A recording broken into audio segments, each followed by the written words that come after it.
Hello and welcome to the Daily Splash. If you are new here, kindly subscribe by clicking onto the notification button, and please do give the video a thumbs up. General Mkhwanazi, a highly respected police officer, has shaken South Africa's government and won the admiration of many ordinary people. This comes after an explosive allegations that organized crime groups have penetrated the upper echelons of President Cyril Ramaphosa's administration. During a media briefing at the beginning of this month, he called a press conference to accuse Police Minister Nhlanhla of having ties to criminal gangs. He also alleged his boss, the Police Minister Nhlanhla, had closed down an elite unit investigating political murders after it uncovered a drug cartel with tentacles in the business sector, prison department, prosecution service, and judiciary. South Africans have long been concerned about organized crime, which, leading crime expert Dr. Johan Burger pointed out, was at a very serious level. Mkhwanazi's intervention was unprecedented, the first time that a police officer had publicly accused a cabinet member, let alone the one in charge of policing, of having links to criminal gangs. The reaction was instantaneous. Initially, Nhlanhla advised he was still applying his mind as to the allegations made against him. Later, on July 18, 2025, he advised he was ready to be heard at the Commission of Inquiry established by the President. See the following videos. Well, we have become aware of what General Mkhwanazi said. We've been saying. I didn't have time to look at TV, but there are those statements that he has made. We will, in good time, apply our minds to those kind of statements.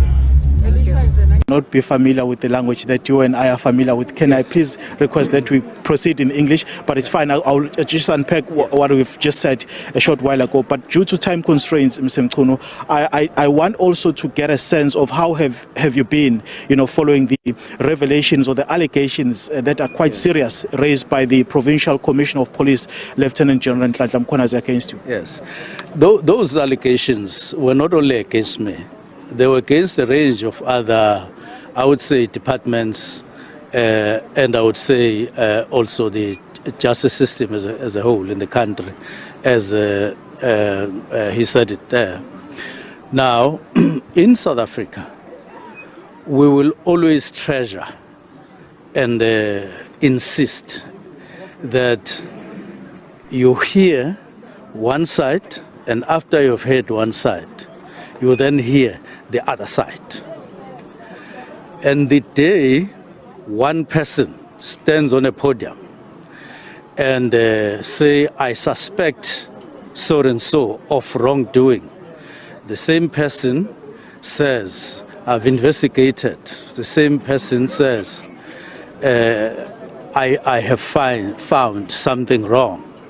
And the same person prosecutes, in other words, but then at the same time sits as a magistrate and as a judge and says, indeed, something wrong has been found. And then the same person passes judgment. That will be the end of South Africa. And it will crush and destroy the dream that all of us have had for years, struggling for justice in this country. And justice means, among other things, hear the other side. No matter how serious as in this particular instance, the case is, but here the other side. I'm sitting here waiting for the commission, and I believe and that the president thought things very well, thought things through very well, and I support that. I'm also as patient as anybody else, because we need to wait for the other day. Yonke into nesikhathi sayo bekuyisikhathi sokusola sekuyisikhathi sokuhlela manje ukuthi insolo ibekwe zithiwe thaca phezu kwetafula kuzoba nesikhathi ke ukuthi laba abasolwayo njengami banikezwe ithuba lokuthi bakhulume. Siredi giredi ukuchaza elami side and ngizophendula nje. You've also been accused, Minister, of lying in Parliament. I'm sure you've seen the recent developments, the Democratic Alliance as well as the Umkhonto Party opening that case against you, where they say that in Parliament you denied knowing Mr. Brian Mkhwanazi, but later on you admitted. What is the status of your relationship?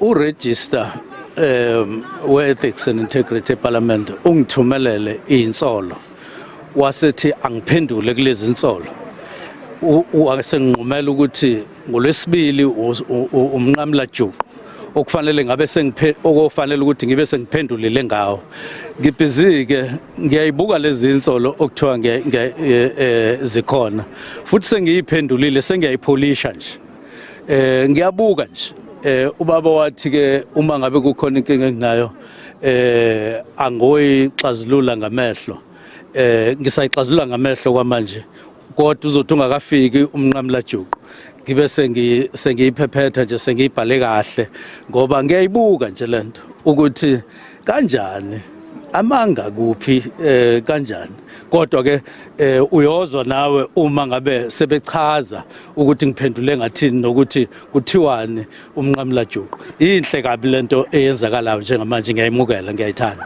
But was it not you though, Mr. Mkhunu, who said you don't know Mr. Mkhwanazi, and later on in that particular revelation it turns out that you say you do know him? Was it not you? No,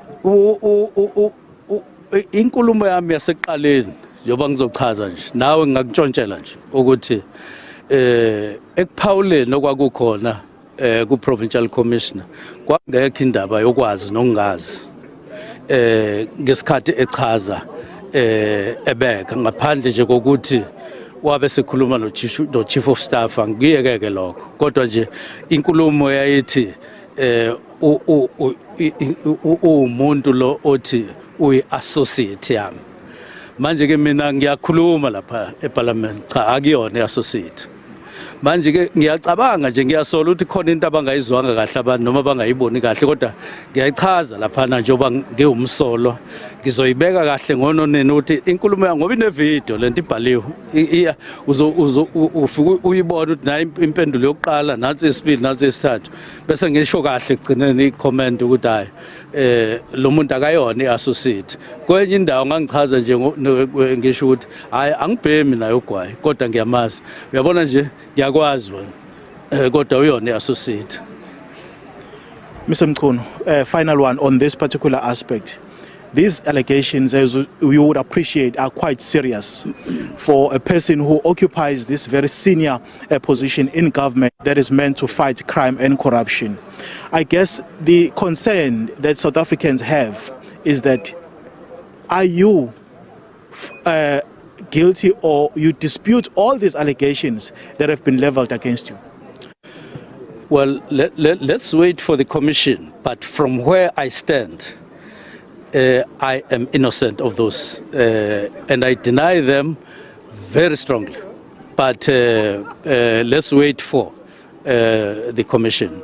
And by the way, I must say that I've got lawyers, I've engaged lawyers on this matter, and by and large, the matter is on course. And I request that all of us in the country, including media, and I must say to you, my feeling is that media have already passed judgment without hearing the other side. But let's wait for the day. In terms of the criminal investigations that is against you, you welcome that as well? With both hands, with both hands, with both hands. But let's wait for the day, because the day is coming when the other side will have a day and have a say on all these matters. And I'm looking forward exactly to that. Thank you so much. The public rallied around Mkhwanazi, the police commissioner in KwaZulu-Natal, despite the province also being Mchunu's political turf. #Hands Off Mkhwanazi topped the trends list on X, in a warning shot to the government not to touch the 52-year-old police officer. According to crime expert, Mkhwanazi is seen as a no-nonsense person who takes the bull by the horn.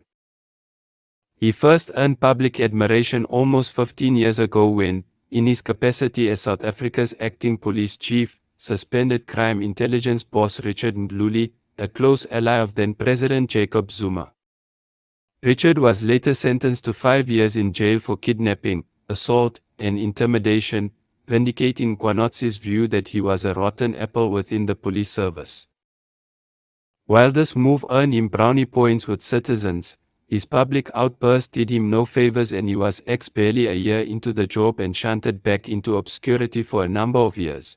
He made a dramatic comeback in 2018 when then Police Minister Becky Cele appointed him to the Provincial Police Commissioner post, with one of his major tasks being to investigate killings in a province where competition for political power and lucrative state tenders. It was the disbandment of this investigative unit by Mchunu that led to his explosive briefing a fortnight ago, complaining that 121 case dockets were gathering dust at the National Police Headquarters. "I will not back down," he said, in line with his reputation of being a brave and selfless officer who cannot be captured by a corrupt political and business elite. According to surveys, public trust in the police stands at an all-time low of 22%. The police force has long been plagued by issues of political interference, corruption, and a seeming inability to effectively tackle the high crime levels. The crisis has also reached the force's upper structures, with about 10 different police chiefs since 2000. One has been convicted of corruption and another currently faces criminal charges. According to the Institute for Security Studies, there are many dynamics within the police service that need to be fixed. Mkhwanazi's tenure has not been without controversy.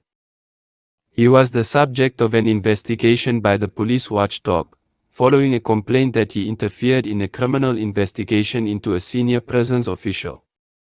He was cleared of the charge last month, with the opposition EFF saying the complaint was designed to derail a committed officer who has been unrelenting in his fight against crime and corruption. His team has also faced criticism for their heavy-handed approach towards criminal suspects, who are sometimes shot dead in confrontations with officers under his command.